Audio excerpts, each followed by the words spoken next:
اللہ الرحمن الرحیم۔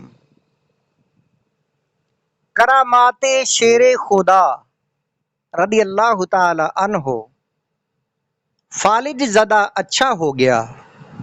ایک مرتبہ امیر المومنین حضرت سیدنا علی المرتضیٰ شیر خدا کرم اللہ تعالی وجہ الکریم اپنے دونوں شہزادوں حضرت سیدنا امام حسن و امام حسین رضی اللہ تعالی عنہما کے ساتھ حرم کعبہ میں حاضر تھے کہ دیکھا وہاں ایک شخص خوب رو رو کر اپنی حاجت کے لیے دعا مانگ رہا ہے۔ آپ کرم اللہ تعالی وجہ الکریم نے حکم دیا کہ اس شخص کو میرے پاس لاؤ۔ اس شخص کی ایک کروٹ چونکہ فالج زدہ تھی لہذا زمین پر گھسٹتا ہوا حاضر ہوا۔ آپ کرم اللہ تعالی وجہ الکریم نے اس کا واقعہ دریافت فرمایا تو اس نے عرض کی، یا امیر المومنین، میں گناہوں کے معاملے میں نہایت بے باک تھا۔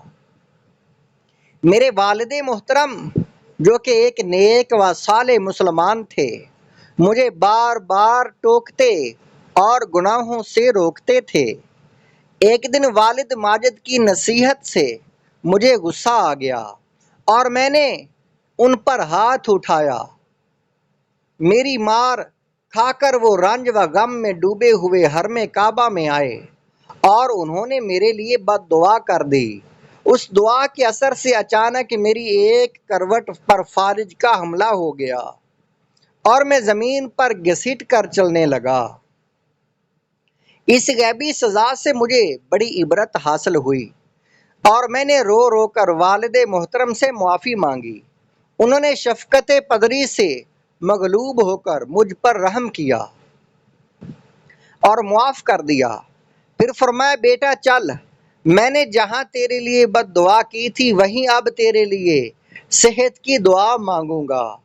چنانچہ ہم باپ بیٹے اونٹنی پر سوار ہو کر مکہ معظمہ زادہ اللہ شرفاً و تعظیماً آ رہے تھے کہ راستے میں یکا یک اونٹنی بدک کر بھاگنے لگی اور میرے والد ماجد اس کی پیٹھ پر سے گر کر دو چٹانوں کے درمیان وفات پا گئے۔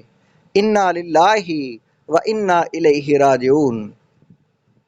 اب میں اکیلا ہی حرم کعبہ میں حاضر ہو کر دن رات رو رو کر خدا تعالیٰ سے اپنی تندرستی کے لیے دعائیں مانگتا رہتا ہوں۔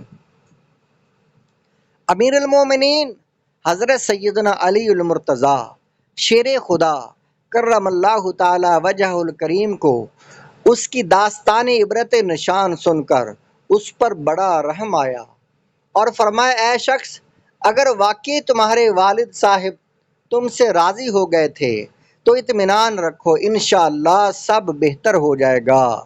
پھر آپ کرم اللہ تعالی وجہ الکریم نے چند رکعت نماز پڑھ کر اس کے لیے دعائے صحت کی۔ پھر فرمایا، قم، یعنی کھڑا ہو۔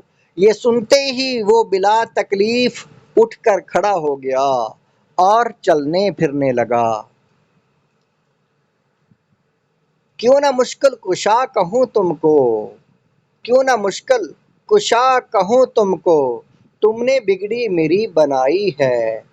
صلو علی الحبیب صلی اللہ تعالی علی محمد۔